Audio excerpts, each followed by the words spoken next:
I think if I'm not wrong some 1850 ఆ ప్రాంతంలో around trading start అయింది, subject to be correction.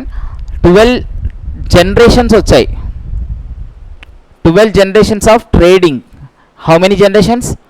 12 generations. 12 generations అంటే ఒక మన వర్షన్స్ ఉంటాయి కదా, మొబైల్లో వర్షన్ కదా. ఇప్పుడు ఆండ్రాయిడ్ ఏ వర్షన్ నడుస్తుంది? 5G. ఓకే, జీలో కాదు, వర్షన్లో. అరే యార్, ఆండ్రాయిడ్ 13 14 ఎంఆ ఎన్నా? 2 hot. Okay, yeah, I will make it Android version. iOS 16 అయిపోయింది. ఇప్పుడు నెక్స్ట్ ఏంటి? 17 వస్తుందా? ఎప్పుడు వస్తుంది? పర్చేజ్ చేసినావా? ఓకే, నేను కూడా చేస్తా. చలో, నేనేమంటున్నానంటే ఇన్ని జనరేషన్స్ ఉన్నాయి కదా. 1850 అరౌండ్, ఇంకా కరెక్ట్గా చెప్పాలంటే ట్రేడింగ్ స్టార్టెడ్ ఇన్ 1906 ఎగ్జాక్ట్లీ.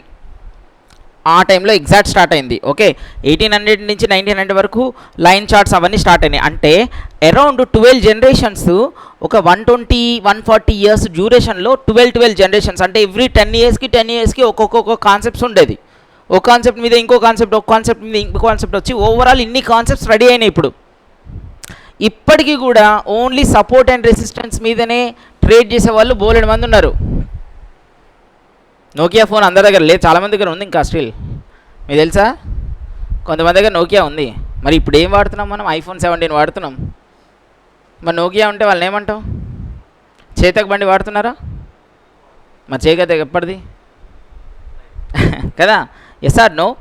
కానీ మనము ఈ జమానా ఏదైతుందో, ఈ జమానాలో ఇది వాడాలా, ఏ కాన్సెప్ట్స్ వాడితే మంచిది, ఏ కాన్సెప్ట్ మనకు సూటబుల్, ఏ కాన్సెప్ట్ వల్ల మనం మనీ గెయిన్ చేస్తాం అనేది మనకి ఇంపార్టెంట్ కదా. సో చెప్పండి, ఏ కాన్సెప్ట్ అయితే బెస్ట్ మీ ఆలోచనలో? స్వామి, ఏ బెస్టా? మరి డైరెక్ట్గా ఏలా దుక్కుతావా? Old concepts బెస్టా? ఇక్కడ ఓల్డ్ కాన్సెప్ట్ నుంచి మరి ఏకి రావాలంటే మరి 100 years కావాలి. డైరెక్ట్ ఏ రావాలంటే మళ్ళీ అడ్వాన్స్ ఉండాలి. సో ఇలా ఏ కాన్సెప్ట్ని మనం ఫాలో చేద్దాం? That's a big question. ఒకడు ఐసిటీ గొప్ప అంటాడు, ఒకడు ఎస్ఎంసి గొప్ప అంటాడు. ప్రైస్ యాక్షన్ మేజర్గా నడిచేది ఈ 3. మీకు బయట ఎక్కువ మార్కెట్లో వినబడేది ICT, SMC and price action. ఇంక మిగతా అన్నీ కూడా కొన్ని ఇప్పుడు ఏ ఆల్గో అని కొత్తగా వినబడుతున్నాయి, కానీ ఆల్రెడీ స్టార్ట్ అయిపోయింది ఆ జర్నీ. సో ఏవి నేర్చుకుంటే మంచిది, ఎంతవరకు నేర్చుకుంటే మంచిది? That's a big question. చెప్పండి. ఏదో ఒక కాన్సెప్ట్ నేర్చుకుంటే, నేను అన్నీ నేర్చుకున్నా బై ద వే, అన్నీ వచ్చు నాకు. తర్వాత నాకు అర్థమైందో తెలుసా? చెప్పు స్వామి, సాయి, ఏమర్థమైంది? ఒక్కొక్కరి దగ్గర ఒక్కొక్కటి నేర్చుకున్నా. ఫర్ ఎగ్జాంపుల్ ఐసిటీ నేర్చుకున్న వాళ్ళు ఐసిటీ కాన్సెప్ట్ దగ్గర 4 దగ్గర నేర్చుకున్నా, ఎస్ఎంసి బోల్డ్ మంది దగ్గర నేర్చుకున్నా, ప్రైస్ యాక్షన్ కొంతమంది దగ్గర నేర్చుకున్నా, ఎల్ఐటివి ఒకరి దగ్గర నేర్చుకున్నా. So many concepts are there.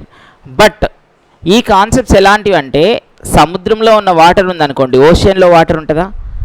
ఓషన్లో water అనేది తాగడానికి పనిచేస్తుందా? వై?